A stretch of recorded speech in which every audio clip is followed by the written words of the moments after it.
అంశము గాలికై ప్రయాసపడవద్దు. వాక్యము ప్రసంగి గ్రంథము 1వ అధ్యాయము 14వ వచనము. సూర్యుని క్రింద జరుగుచున్న క్రియలనన్నిటినీ నేను చూచితిని, అవి అన్నియు వ్యర్థములే, అవి యొక్కడు గాలికై ప్రయాసపడినట్టున్నవి. ప్రభువునందు ప్రియులారా, నేటి వాక్యమును ధ్యానించుకుందాము. సూర్యుని క్రింద జరిగే క్రియలన్నీ వ్యర్థములని, అవి గాలిని పట్టుకోడానికి ప్రయాసపడినట్టే ఉన్నాయని జ్ఞాని అయిన సొలొమోను తన అనుభవముతో పలికిన మాటలు. మనిషి ఈ భూమ్మీద జన్మించి మరణించే వరకు తాను చేసే పనులన్నీ కూడా వ్యర్థములు అని తేల్చి చెప్పాడు. సూర్యుని క్రింద నరునికి తటస్థించు ప్రయాసమంతటి చేతను వాడు తలపెట్టు కార్యములన్నిటి చేతను వానికేమి దొరుకుచున్నది? వాని దినములన్నీ శ్రమకరములు, వాని పాట్లు వ్యసనకరములు, రాత్రియందైనను వాని మనస్సుకు నెమ్మది దొరకదు, ఇదియు వ్యర్థమే. ప్రసంగి 2:22-23. మనిషి యొక్క జీవిత పరమార్థాన్ని కాచి వడపోసినట్లుగా సొలొమోను తేల్చి చెప్పాడు. మనిషి ఈ భూమ్మీద జీవించే అతి స్వల్పకాలమంతయు దేవునికి దూరంగా జీవించి దేవుడు మనిషిని సృష్టించిన ఉద్దేశ్యాన్ని నిరర్ధకం చేస్తున్నాడు. ఎవరైతే తమ జీవితాలలో దేవునికి చోటిస్తారో, ఎవరైతే దేవుని వలన జీవిస్తారో వారు మాత్రమే సుఖ సంతోషాలతో జీవిస్తారు. మిగిలిన వారందరి జీవితాలు గాలికే ప్రయాసపడినట్లుగా భారంగా ఆయాసకరమైన జీవితం జీవిస్తారు. ప్రసంగి గ్రంథములో చూచినట్లయితే మహాజ్ఞాని అయిన సొలొమోను ఈ భూమి మీద జరిగే అనేక విషయాల మీద మనసు పెట్టి ప్రతి విషయాన్ని గురించి ఆలోచించి పరిశీలనగా తెలుసుకున్నాడు.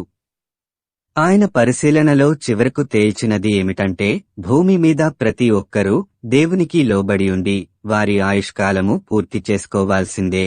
ఈ భూమి మీద మనిషి జన్మకు పరమార్థం అదే అని తేల్చి చెప్పాడు. ఇదంతయు వినిన తరువాత తేలిన ఫలితార్థమిదే. దేవునియందు భయభక్తులు కలిగి ఉండి ఆయన కట్టడలననుసరించి నడుచుచుండవలెను. మానవకోటికి ఇదియే విధి. ప్రసంగి 12:13. దేవునియందు భయభక్తులు లేకుండా తమ ఇష్టానుసారంగా ధన సంపాదనే ధ్యేయంగా జీవించే వారి జీవితాలు గాలికై ప్రయాసపడినట్లే ఉంటాయి. గాలిని పట్టుకోవాలనుకోవడం ఎంతటి మూర్ఖత్వమో, దేవుణ్ణి తిరస్కరించటం అంతకంటే మూర్ఖత్వం.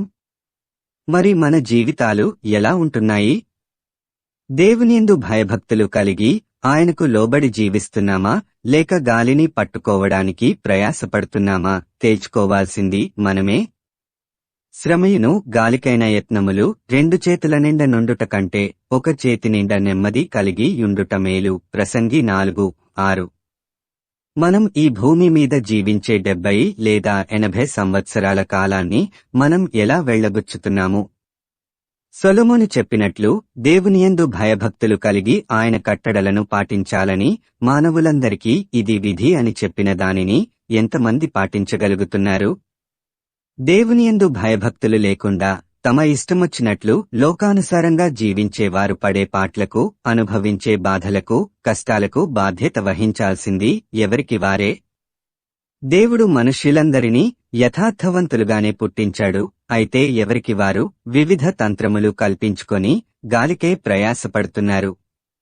మరి మీరు దేవునియందు భయభక్తులు కలిగి ఉంటారో, గాలికే ప్రయాసపడతారో మీరే నిర్ణయించుకోవాలి. ప్రార్థించుకుందాము. ప్రభువా, ఈ లోకంలో మేము జీవించినంతకాలము మా జీవితాలు గాలికే ప్రయాసపడినట్లుగా ఉండకుండా నీవు మమ్ములను భూమి మీదకు పంపిన ఉద్దేశ్యాన్ని నెరవేర్చేలా మాకు సహాయం చేయమని యేసయ్య నామమున అడుగుతున్నాము తండ్రి. ఆమేన్.